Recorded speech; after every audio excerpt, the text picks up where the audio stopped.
শীতের দিনে পালং শাকের ঘ্যাট বা ঘন্ট খেতে কিন্তু বেশ ভালো লাগে। আর এটা গরম ভাত রুটি দুটোর সাথেই কিন্তু খেতে দারুণ লাগে। তৈরি করাটা কিন্তু এমন কিছুই না। নমস্কার বন্ধুরা, গীতাস রান্নাবান্নাতে আপনাদের সবাইকে স্বাগত। আসুন দেখে নেওয়া যাক রেসিপিটা তৈরির জন্য প্রথমে আমি শীষ পালং কেটে নিয়েছি আর একটা পাত্রের মধ্যে নিয়ে এর মধ্যে অল্প একটু নুন আর জল দিয়ে এটাকে আমি একটু সেদ্ধ করে নিলাম ঢাকা দিয়ে। মোটামুটি ওই 3 মিনিট পরেই ঢাকাটাকে ওপেন করে এরকম ছোট টুকরো করে কেটে নেওয়া সিমগুলো দিয়ে দিলাম। সিমগুলো দেওয়ার পর জাস্ট 1 মিনিট আমি হাই ফ্লেমে ফুটিয়ে গ্যাসের ফ্লেমটা বন্ধ করে দিলাম। আর এগুলোকে একটা পাত্রের মধ্যে এই যে ঢেলে রেখেছি, মানে জলটাকে ঝরাতে দিয়েছি। এখন রান্নাটা করবার জন্য গ্যাসে একটা কড়াই বসিয়ে দিয়ে দিলাম পরিমাণ মতো সর্ষের তেল। এবারে তেলটা গরম হয়ে গেলে আমার নিজের তৈরি কয়েকটা কলাই ডালের বড়ি দিয়ে এরকম একটু লালচে করে ভেজে তেল ঝরিয়ে বড়িগুলোকে তুলে নিলাম। আরও একটু তেল আমি যোগ করে দিয়েছি। এর মধ্যে ফোড়নে দিলাম 1/2 টিস্পুন পাঁচফোড়ন, শুকনো লঙ্কা আর তেজপাতা। ফোড়নটাকে মোটামুটি 20 থেকে 30 সেকেন্ড সময় নিয়ে সুন্দর করে ভেজে নিয়েছি। ফোড়ন থেকে সুন্দর একটা গন্ধ বেরোতে শুরু করেছে। এখন আগে থেকে কেটে রাখা মূলো আর আলু দিয়ে দিচ্ছি। আলু আর মূলোগুলো আমি এরকম ভাবে কেটে নিয়েছিলাম। এখন এর মধ্যে দিয়ে দিচ্ছি অল্প একটু লবণ আর হলুদ গুঁড়ো।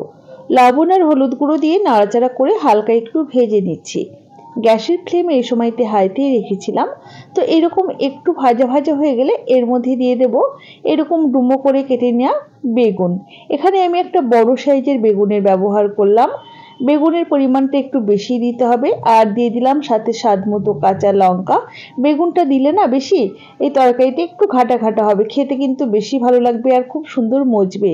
তো দেখুন নাড়াচাড়া করে এই যে বেগুনটাকেও এদের সাথে ভেজে নিয়েছি। এবারে এর মধ্যে ওই 1/2 চা চামচের মতো আদা বাটা দিয়ে দিলাম আর একদম সামান্য একটুখানি জিরে গুঁড়ো আর পরিমাণ মতো হলুদ গুঁড়ো দিয়ে খুব ভালোভাবে নাড়াচাড়া করে মিশিয়ে নিচ্ছি। আর গ্যাসের ফ্লেমটা একটু কমিয়ে রেখে ঢাকা দিয়ে মোটামুটি ওই 2 থেকে 3 মিনিট রান্না করে নিলাম। দেখুন সবজিগুলো অনেকটাই মজে গেছে। এই সময়তে আমি দিয়ে দিলাম আগে থেকে ভাপিয়ে রাখা পালং শাক আর ওই সিমটা। খুব ভালোভাবে নাড়াচাড়া করে মিশিয়ে নিতে হবে। এরই মাঝে আমি দিয়ে দিলাম ভেজে রাখা বড়িগুলো এরকম গোটাই দিয়ে দিলাম এই সময়তে। তো বড়িগুলো সেদ্ধ হয়ে কিন্তু ভেঙে যাবে।